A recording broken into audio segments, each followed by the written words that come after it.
আসসালামু আলাইকুম, স্বাগত জানাচ্ছি আরটিভির রাতের সংবাদে। আপনাদের সঙ্গে আছে আমি সৈয়দা সাদিয়া বেনাজির। 13 নভেম্বর থেকে রাজনৈতিক দলগুলোর সঙ্গে সংলাপ শুরু করতে যাচ্ছে নির্বাচন কমিশন। এছাড়া দুদিন পিছিয়ে 18 নভেম্বর উদ্বোধন হবে প্রবাসীদের ভোট দেওয়ার নিবন্ধনের জন্য পোস্টাল ভোট বিডি অ্যাপ। একই দিন প্রকাশিত হবে চূড়ান্ত ভোটার তালিকা। শনিবার নির্বাচন ভবনে সাংবাদিকদের এসব কথা জানান ইসির সিনিয়র সচিব আক্তার আহমেদ। এর আগে সিইসির কাছে গণমাধ্যম নীতিমালা দ্রুত সংশোধনের দাবি জানান সাংবাদিক নেতৃবৃন্দ। আরও জানাচ্ছেন জাহিদ রহমান। ত্রয়োদশ জাতীয় সংসদ নির্বাচন উপলক্ষে আগামী 13 নভেম্বর থেকে রাজনৈতিক দলগুলোর সঙ্গে সংলাপ শুরু করতে যাচ্ছে নির্বাচন কমিশন। রাজনৈতিক দলগুলোর কাছ থেকে নেবেন পরামর্শ। সংলাপের ব্যাপারে আমরা অপেক্ষায় আছি যে আচরণ বিধিমালাটা, প্রার্থী এবং রাজনৈতিক দলের আচরণ বিধিমালার গেজেটটা পেলেই আমরা সংলাপের সময়টা ঠিক করে নেব। এদিকে 18 নভেম্বর ভোটার তালিকা প্রকাশের পাশাপাশি উদ্বোধন হবে প্রবাসীদের ভোট দেওয়ার নিবন্ধনের পোস্টাল ব্যালটের অ্যাপস পোস্টাল ভোট বিডি। 18 তারিখ করলে জিনিসটা ভালো হয়। আর এর সাথে আরো একটা জিনিস আছে যে 18 তারিখ আমরা আমাদের চূড়ান্ত ভোটার তালিকা প্রকাশ করব। তো সেইটার জন্য এই পরিবর্তনটা। আগামী নির্বাচনে সাংবাদিকদের অবাধ তথ্য প্রবাহ নিশ্চিতে আরপিও সংশোধন, সাংবাদিকদের নিরাপত্তা সহ 14টি সুপারিশ নিয়ে নির্বাচন ভবনে সিইসির সাথে সাক্ষাৎ করেন সাংবাদিক নেতৃবৃন্দ। বৈঠকে অংশ নেন সাংবাদিক সংগঠন বিজেসি, বিবিসি মিডিয়া অ্যাকশন ও আরএফইডি। নির্বিঘ্নে সঠিক দায়িত্ব পালনে নির্বাচনী সংবাদ সংগ্রহে দায়িত্বপ্রাপ্ত সাংবাদিক ও গণমাধ্যম কর্মীদের নীতিমালা সংশোধনের দাবি জানান নেতারা। আমরা একটা সুপারিশমালা তৈরি করেছিলাম যে এই জায়গায় অসঙ্গতি আছে, এগুলো সংশোধন করলে ভালোভাবে নির্বাচন কভার করা যাবে এবং জনগণের যে জানার যে আগ্রহ, যে প্রত্যাশা, সেটি পূরণ হবে। তো সেগুলো নিয়েই আমরা প্রায় ঘণ্টাখানেক বৈঠক করেছি সিএসি মহোদয়ের সাথে। আমরা আইডি কার্ড বা পরিচয়পত্র পাওয়ার পরে কেন প্রিজাইডিং অফিসারকে অবহিত করতে হবে? এটা তো একটা কি বলে আমাদের জন্য এক ধরনের বাধার মতো আমরা মনে করি। তো তারা এটা বলেছেন যে এইটা জিনিসটা তারা দেখবেন। তারা বলছিলেন যে কখনো কখনো কোনো কেন্দ্রের কোনো কক্ষের মানে খুব ছোট থাকে। মানে আমরা যেটা বুঝেছি যে এটা তারা একদম ঘড়ি ধরে 10 মিনিট এরকমভাবে মিন করছেন না। জাহিদ রহমান, আরটিভি, ঢাকা। বিএনপির ঘাড়ের ওপর গণভোট ও সনদ চাপিয়ে দেওয়া হচ্ছে বলে মন্তব্য করেছেন দলটির মহাসচিব মির্জা ফখরুল ইসলাম আলমগীর। বলেন, দেশে যত সংকট সব সরকারের তৈরি নাটক, উদ্দেশ্য একটা নির্বাচন পিছিয়ে দেয়া।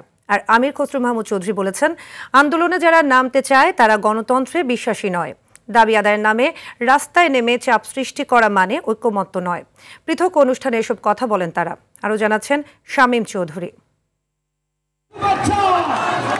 আসন্ন জাতীয় সংসদ নির্বাচনকে সামনে রেখে ঠাকুরগাঁয়ে প্রচারণায় অংশ নেন বিএনপি মহাসচিব মির্জা ফখরুল ইসলাম আলমগীর।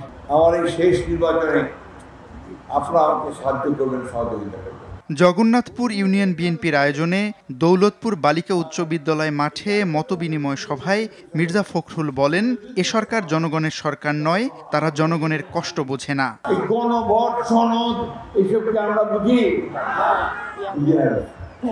এগুলো বোঝে শিক্ষিত সমস্ত কলকাতা থেকে আমেরিকা থেকে কিছু লোক আসছে, আইসে এখানে এগুলো আমাদের ঘাড়ের মধ্যে চাপাচ্ছে।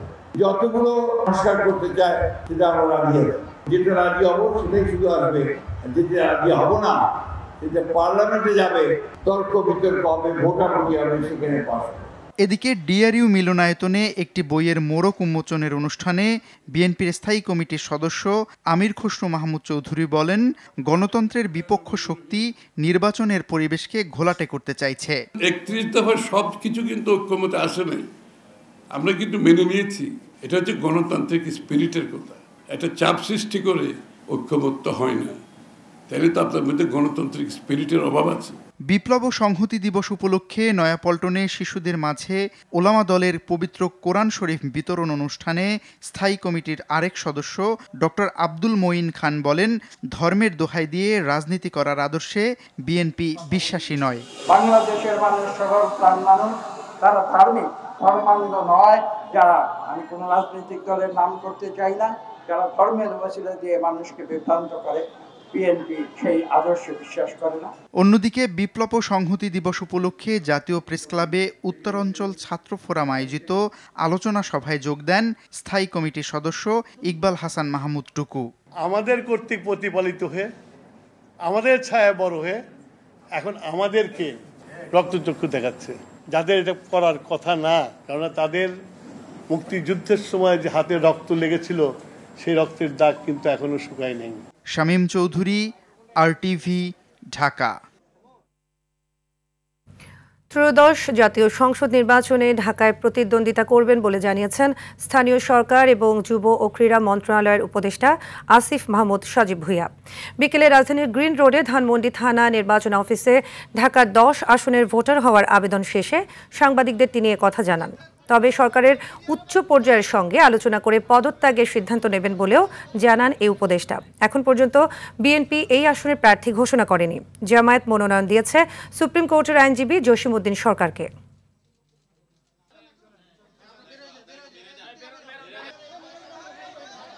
এটা নিশ্চিতভাবেই এখন বলছি যে আমি নির্বাচন করব। কবে নাগাদ পদত্যাগ করব এটা আপনারা জানেন যে সরকারের উচ্চ পর্যায়ের সাথে সিদ্ধান্তের উপরে অনেক কিছু ডিপেন্ড করছে। আলোচনা করে সেই বিষয়ে দ্রুতই আপনাদেরকে জানাবো। নির্বাচনের বিষয়ে সরকার খুব স্পষ্টভাবেই ফেব্রুয়ারিতে নির্বাচন আয়োজন করার কথা বলেছে এবং বারবার বলছে। সুষ্ঠুভাবে নির্বাচন আয়োজনের জন্য সরকার সকল স্টেক হোল্ডারদেরকে প্রস্তুত করছে এবং সকলের সহযোগিতাও চাচ্ছে। সংবিধানে গণভোটের বিধান না থাকায় নির্বাচিত সরকার এলে গণভোট ও পিআর পদ্ধতি নিয়ে আলোচনা হতে পারে, এমন মন্তব্য করেছেন বিএনপির vice chairman advocate Zainul Abedin. বিকেলে সুপ্রিম কোর্ট অডিটোরিয়ামে এনসিপি সমর্থিত ন্যাশনাল লয়ার্স অ্যালায়েন্সের আলোচনা সভায় তিনি এসব কথা বলেন। একই অনুষ্ঠানে জাতীয় নাগরিক পার্টির সদস্য সচিব আক্তার হোসেন সংস্কার ও নির্বাচন নিয়ে ধোঁয়াশা তৈরি না করার আহ্বান জানান।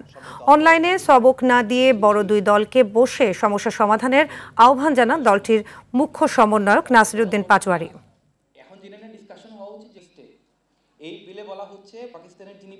আমরা মনে করি যে সংবিধান আছে, এই সংবিধানকে বাদ দিয়ে অন্য কিছু করতে যাওয়ার অর্থই হচ্ছে আগামী যে নির্বাচন, এই নির্বাচনকে বিলম্বিত করা। সংবিধানে গণভোটের কোনো বিধান নাই। তো আমরা সরকারের কাছে আহ্বান জানাবো, আপনারা যে ম্যান্ডেট নিয়ে ক্ষমতায় বসেছেন সেই ম্যান্ডেটের অন্যথা আপনারা করবেন না। জনগণের পক্ষে থেকে জুলাই সনদ বাস্তবায়নের জন্য কার্যকর পদক্ষেপ আমরা অতি দ্রুত সময়ের মধ্যে আপনারা গ্রহণ করেছেন, সেটা আমরা দেখতে চাই। আমরা যথেষ্ট ধৈর্য ধারণ করেছি। আমরা এখনো সময় আছে, দলের যারা স্ট্যান্ডিং কমিটিতে রয়েছেন, যারা বিদেশে বসে অনলাইনে সবক দিচ্ছেন আমাদেরকে, আপনাদের শুভবুদ্ধির উভয় হোক। আমি দুইটা দলকে আহ্বান জানাবো যে আপনারা বসেন, বাংলাদেশ একটি নতুন জায়গায় যাচ্ছে, আপনারা সেখানে বসে সমাধান করেন। আগামী জাতীয় নির্বাচনে দেশের ৩০০ আসনে প্রার্থী দেবে গণ অধিকার পরিষদ।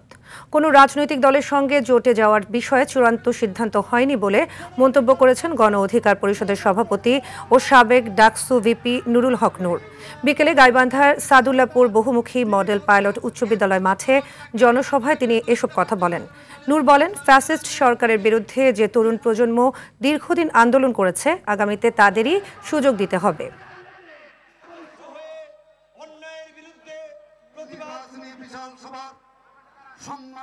গণ অধিকার পরিষদ সারা দেশে ৩০০ আসনে প্রার্থী দেওয়া নিয়ে কাজ করছে। উত্থানের মাধ্যমে আজকের এই পরিবর্তন এনেছে। আগামীতে যদি জাতীয় প্রয়োজনে কোন রাজনৈতিক দলের সাথে জোট করতে হয় দেশের বৃহত্তর স্বার্থে, বাংলাদেশের ভবিষ্যতের জন্য, আমরা সেটি বিবেচনা করব। ১৩ নভেম্বর শেখ হাসিনার মামলার রায়ের তারিখ ঘোষণাকে ঘিরে প্রসিকিউশন অনিরাপদ বোধ করছে না বলে জানিয়েছেন প্রসিকিউটর গাজী MH তামিম। বুধবার জুলাই আন্দোলনে রাজধানীর চাংখারপুলে ৬ জনকে হত্যা মামলার ১৪তম দিনের সাক্ষ্য গ্রহণ শেষে তিনি একথা বলেন। এদিকে গুম ও খুনের মামলায় অভিযুক্ত সেনা কর্মকর্তাদের আইনজীবী প্যানেল থেকে সরে দাঁড়িয়েছেন আরেকটি গুমের অভিযোগকারী barrister M Sarwar Hossain. GM Mahmud জানাচ্ছেন বিস্তারিত। জুলাই আগস্টের হত্যাযজ্ঞে মানবতা বিরোধী অপরাধের মামলায় শেখ হাসিনা সহ ৩ আসামির রায়ের দিন নির্ধারণ হবে ১৩ নভেম্বর। আন্তর্জাতিক অপরাধ ট্রাইব্যুনাল ১-এ সাক্ষ্য প্রমাণাদি উপস্থাপন সহ সমস্ত বিচারিক প্রক্রিয়া শেষে এখন রায়ে গড়িয়েছে মামলাটি। সংগঠিত সবচেয়ে বিষয়টি নিয়ে ইতিমধ্যেই চাঞ্চল্য তৈরি হয়েছে, চলছে নানা রাজনৈতিক আলোচনা। অবশ্য 13 নভেম্বর নিয়ে প্রসিকিউশনে কোনো ধরনের উদ্বেগ নেই বলে জানান প্রসিকিউটর গাজী MH তামিম। প্রসিকিউশনের প্রস্তুতি কিছু নেই, প্রসিকিউশন কোনো অনিরাপত্তা বোধও করছে না। প্রসিকিউশনের দায়িত্ব হলো ট্রাইব্যুনালে তদন্ত সংস্থা থেকে যে অভিযোগগুলো আনা হয় সেটি ট্রাইব্যুনালে প্রমাণ করার জন্য চেষ্টা করা। ট্রাইব্যুনালের দায়িত্ব হলো যুক্তিতর্ক এবং সাক্ষ্য বিবেচনায় রায় প্রদান করা। এদিকে গুমের একটি মামলায় অভিযোগকারী হওয়ায় গুম ও খুনের মামলায় অভিযুক্ত সেনা কর্মকর্তাদের আইনজীবী প্যানেল থেকে সরে দাঁড়িয়েছেন ব্যারিস্টার M সরোয়ার হোসেন। আমি নিজে একটি কমপ্লেন করেছিলাম, সেই কমপ্লেনের যে আসামি, সেই আসামি এই মামলারও আসামি রয়েছে। প্রফেশনাল ইথিক্স অ্যান্ড কন্ডাক্ট অনুযায়ী আমি ডিফেন্স লয়ার হওয়ার কোনো সুযোগ নাই। যদিও এদিন অভিযুক্ত 15 সেনা কর্মকর্তার র্যাবের 7 জনের পক্ষে আইনি লড়াই করতে ওকালতনামা জমা দিয়েছেন 5 আইনজীবী। 7 জনের পক্ষে ওকালতনামা দিয়েছি যারা র্যাবে কর্মরত ছিলেন। প্রসিকিউটর বরাবর একটা পিটিশন দিয়েছি যেন ওই সংশ্লিষ্ট যে মামলাটা আছে সেই মামলা সকল কাগজ যেন আমরা হাতে পাই। তবে এসব মামলার বিচার প্রসঙ্গে প্রসিকিউশন আবারও নিশ্চিত করে গুম ও খুনের মামলায় সেনা সদস্যদের সেনা আইনে বিচারের সুযোগ নেই, বিচার ট্রাইব্যুনালেই হবে। যে এই আইন বাংলাদেশের প্রযোজ্য সকল আইনের উপরে প্রাধান্য পাবে, সেনা আইন বা অন্য কোনো আইনে বিচারের সুযোগ নাই, যেটি এই আইনে বিচারযোগ্য। GM Mahmud, RTV, Dhaka. আইনশৃঙ্খলা পরিস্থিতি নিয়ন্ত্রণের দায়িত্বে থাকা সেনাবাহিনীর 50% সদস্যকে মাঠে থেকে সরিয়ে নেওয়া হচ্ছে না বলে জানিয়েছেন স্বরাষ্ট্র উপদেষ্টা মোহাম্মদ জাহাঙ্গীর আলম চৌধুরী। বিকেলে সচিবালয়ে স্বরাষ্ট্র মন্ত্রণালয়ের সভাকক্ষে আইনশৃঙ্খলা সংক্রান্ত কোর কমিটির সভা শেষে একথা জানান তিনি। বলেন, এ নিয়ে গুজব ছড়ানো হয়েছে, সেনাবাহিনী আগের মতোই মাঠে দায়িত্ব পালন করবে। আগামী 13 নভেম্বর কর্মকাণ্ড নিষিদ্ধ আওয়ামী লীগের ডাকা লকডাউন কর্মসূচি নিয়ে সরকার শঙ্কিত নয় বলেও জানান স্বরাষ্ট্র উপদেষ্টা।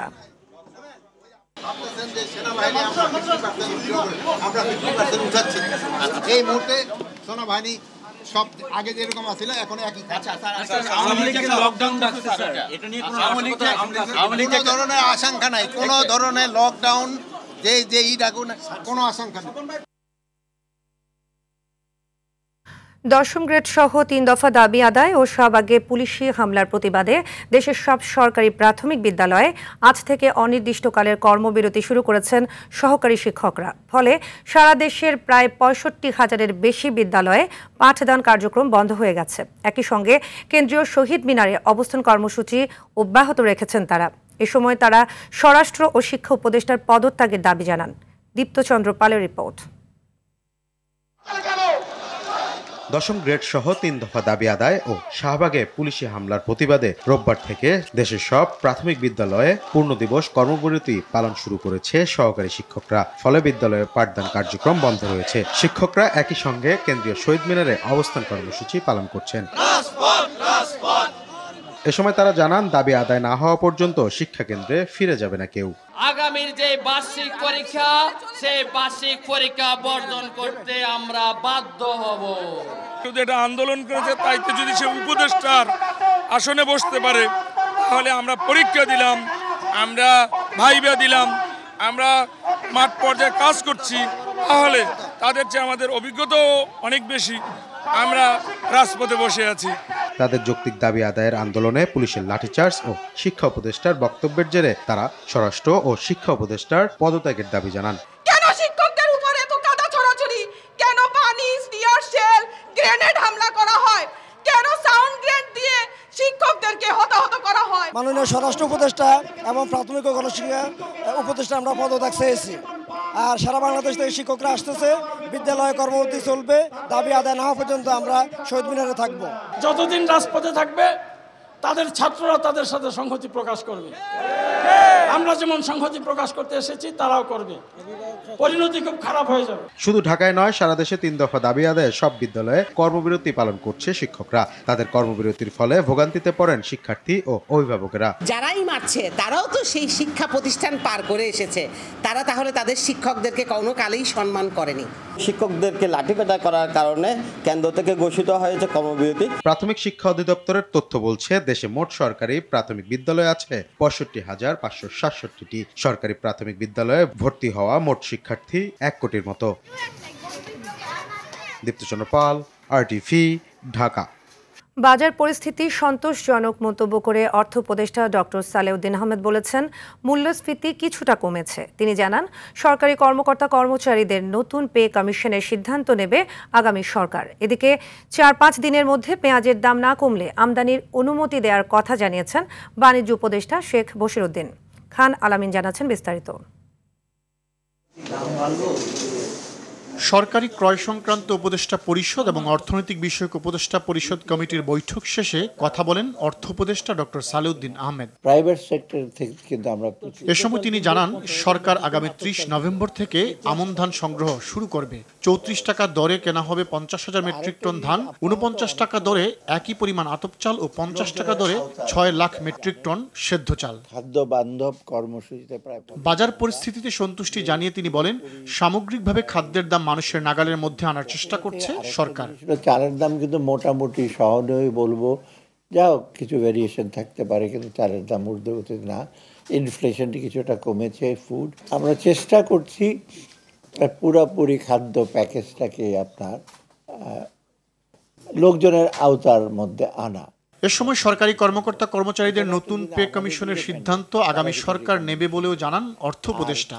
একটা পে কমিশনের ব্যাপার আছে, সেটা আমরা এখন কিছু বলতে পারি না, কারণ ওটা দেখা যাবে কি এটা কতদূর যায়, সেটা আগামী সরকারের দিকে, আগামী সরকারই হয়তো সেটা এসে করতে পারে।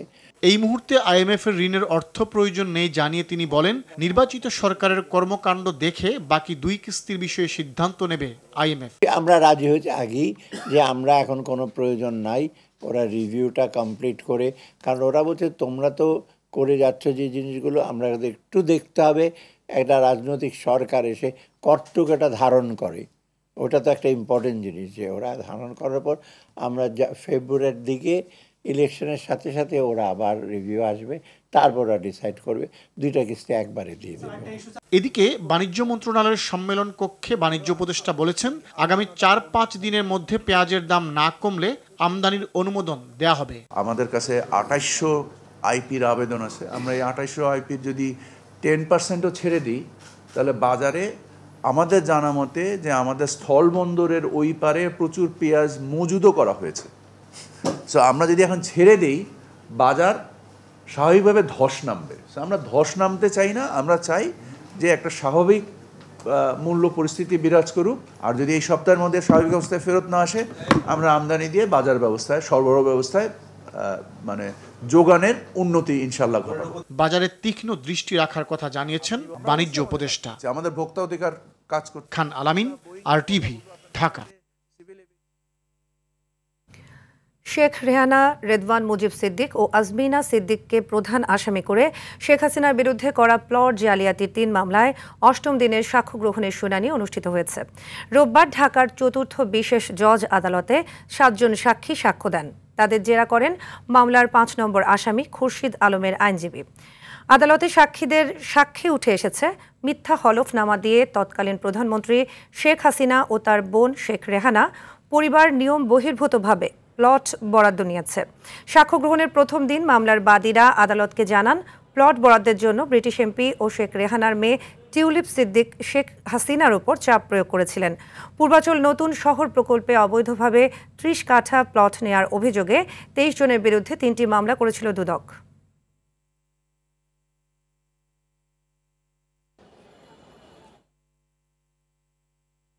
ময়মনসিংহের গৌরীপুরে বিএনপির 2 গ্রুপের সংঘর্ষের সময় স্ট্রোক করে তানজিন আহমেদ নামে এক ছাত্রদল কর্মীর মৃত্যু হয়েছে।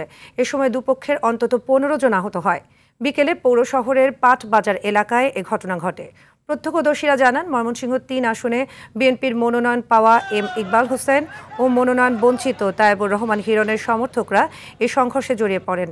নিহত তানজিন আহমেদকে ময়মনসিংহ মেডিকেল কলেজে নেওয়া হলে চিকিৎসকরা জানান তিনি স্ট্রোক করে মারা গেছেন। তার শরীরে কোনো আঘাতের চিহ্ন পাওয়া যায়নি।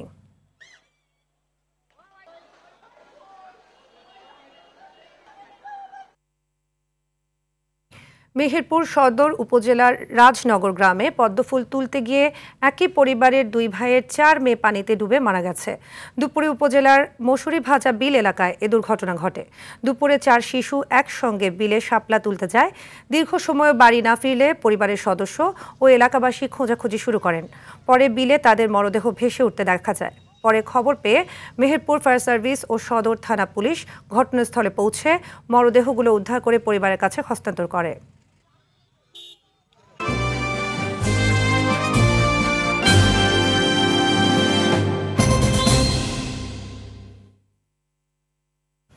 এবার ন্যাশনাল লাইফ ইন্স্যুরেন্স আন্তর্জাতিক সংবাদ। ফিলিপাইনের পূর্ব উপকূলে আঘাত এনেছে সুপার টাইফুন ফাংওয়াং। স্থানীয় সময় রোববার রাত 9:30টার দিকে ফাংওয়াং আঘাত হানে দেশটির প্রধান দ্বীপ লুজনের অরোরা প্রদেশে। এতে প্রবল বৃষ্টি ও ঘূর্ণিঝড়ের দমকা হাওয়ায় বিপর্যস্ত দেশটির বিস্তীর্ণ অঞ্চল। বিকল হয়ে পড়েছে অঞ্চলটির বহু এলাকা, বন্ধ বিদ্যুৎ সরবরাহ, ভেঙে পড়েছে গাছপালা ও ঘরবাড়ি। ঘূর্ণিঝড়ে এ পর্যন্ত অন্তত 2 জনের মৃত্যুর খবর পাওয়া গেছে। ঘূর্ণিঝড় কালমাইগির ধ্বংসযজ্ঞ কাটিয়ে উঠতে না উঠতেই নতুন এই ঝড়ের আঘাতে আতঙ্ক ছড়িয়ে পড়েছে ফিলিপাইন ও ভিয়েতনামের বাসিন্দাদের মধ্যে।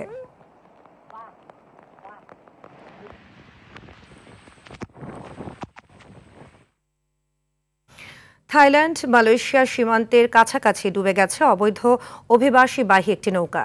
এতে নিখোঁজ রয়েছে শতাধিক অভিবাসী। মালয়েশিয়ার সামুদ্রিক কর্তৃপক্ষ জানিয়েছে তাদের মধ্যে 10 জনকে জীবিত উদ্ধার করা হয়েছে, আর 1 জনের মরদেহ পাওয়া গেছে। মালয়েশিয়ার উত্তরাঞ্চলীয় কেদাহ ও পারলিস রাজ্যের সামুদ্রিক কর্তৃপক্ষ বলছে 3 দিন আগে নৌযানটি সাগরে ডুবে যায়। এটি মিয়ানমারের বুথিডং থেকে ছেড়ে আসে। কেদা রাজ্য পুলিশের বরাত দিয়ে বার্তা সংস্থা বার্নামা জানাচ্ছে জীবিত 10 জনকে মালয়েশিয়া ল্যাঙ্কায়ু দ্বীপের উপকূলে পাওয়া গেছে। এর মধ্যে 5 জন মিয়ানমারের নাগরিক, যাদের মধ্যে 2 রোহিঙ্গাও আছেন, অপর একজন বাংলাদেশের নাগরিক। উদ্ধার করা মরদেহটি রোহিঙ্গা নারীর।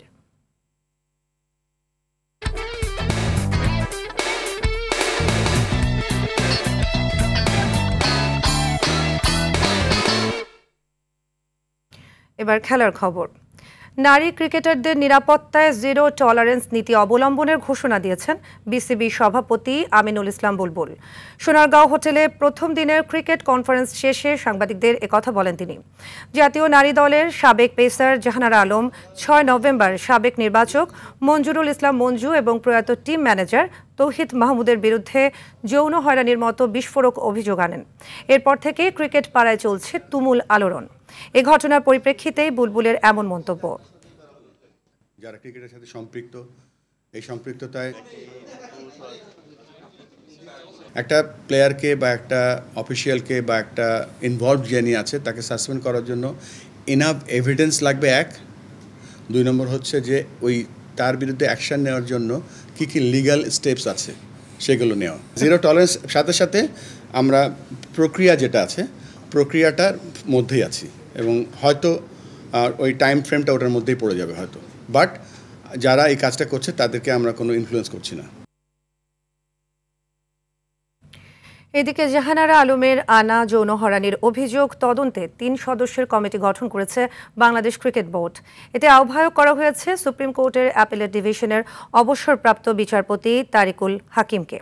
কমিটির অন্য 2 সদস্য হলেন বিসিবির পরিচালক রুবাবা দৌলা এবং বাংলাদেশ উইমেন্স স্পোর্টস ফেডারেশনের সভানেত্রী ও সুপ্রিম কোর্টের জ্যেষ্ঠ আইনজীবী ব্যারিস্টার সারওয়াত সিরাজ শুক্লা।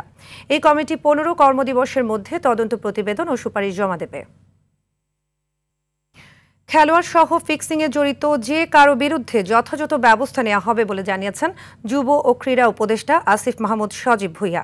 সকালে সাভারের বিকেএসপিতে আত্মরক্ষামূলক প্রশিক্ষণের উদ্বোধন শেষে একথা বলেন তিনি। উপদেষ্টা জানান, ক্রীড়াঙ্গনে নারীদের নিরাপত্তায় জোর দিচ্ছে সরকার। আশুলিয়া প্রতিনিধি ওমর ফারুকের পাঠানো তথ্যচিত্রে আরও জানাচ্ছেন আতিকুল ইসলাম শাকিল। তরুণদের সক্ষমতা বৃদ্ধির প্রকল্পের অংশ হিসেবে আত্মরক্ষামূলক প্রশিক্ষণের উদ্বোধন ছিল সাভার বিকেএসপিতে। এই প্রশিক্ষণে 8000-এর বেশি তরুণদের দেওয়া হবে নানা আত্মরক্ষামূলক প্রশিক্ষণ, এমনকি সেখানে দেওয়া হবে অস্ত্র চালানো প্রশিক্ষণও। এ সময় উপদেষ্টার কাছে জানতে চাওয়া হয় ক্রীড়াঙ্গনে নারীদের নিরাপত্তার বিষয় নিয়ে। জাহানারা সহ নারী ক্রিকেটারদের অভিযোগের প্রেক্ষিতে সরকারের অবস্থান যে কঠোর তা জানিয়ে দেন উপদেষ্টা। প্রয়োজনে জাতীয় পর্যায় থেকে যদি কোনো ব্যবস্থা নিতে হয় আমরা যথাযথ ব্যবস্থা গ্রহণ করব। আমরা চাই যে ক্রীড়াক্ষেত্রে সকল স্পোর্টসের ক্ষেত্রে এটা নারীদের জন্য নিরাপদ হোক এবং আমাদের নারীরা যেন আরও বেশি স্পোর্টসে অংশগ্রহণ করতে পারে। বিপিএল ফিক্সিংয়ে সন্দেহভাজনদের নিয়ে ক্রীড়া মন্ত্রণালয় বিসিবি মুখোমুখি। এমন শিরোনামে সংবাদ হয়েছে সাম্প্রতিক সময়ে। তবে আসিফ মাহমুদ পরিষ্কার করেন, বিসিবি এবং সরকার একই রকম কঠোর বিপিএল ফিক্সিংয়ে জড়িতদের বিষয়ে। ওনারা চান না যে যারা ফিক্সিংয়ের সাথে জড়িত এবং সেটার ব্যাপারে প্রমাণ পাওয়া গেছে তারা কোনোভাবে যাতে না খেলে। কিন্তু অভিযোগের ব্যাপারে অভিযুক্ত হলেই তো আপনি কাউকে আসলে বাদ দিতে পারবেন না, অবশ্যই সেটা প্রমাণিত হতে হবে এবং প্রাথমিক প্রমাণ পেতে হবে শাস্তি দেওয়ার জন্য। আতিকুল ইসলাম শাকিল, আরটিভি। রাতের সংবাদ এ পর্যন্তই। মধ্যরাতের সংবাদ রাত ১টায় দেখার আমন্ত্রণ রইল। ধন্যবাদ সবাইকে।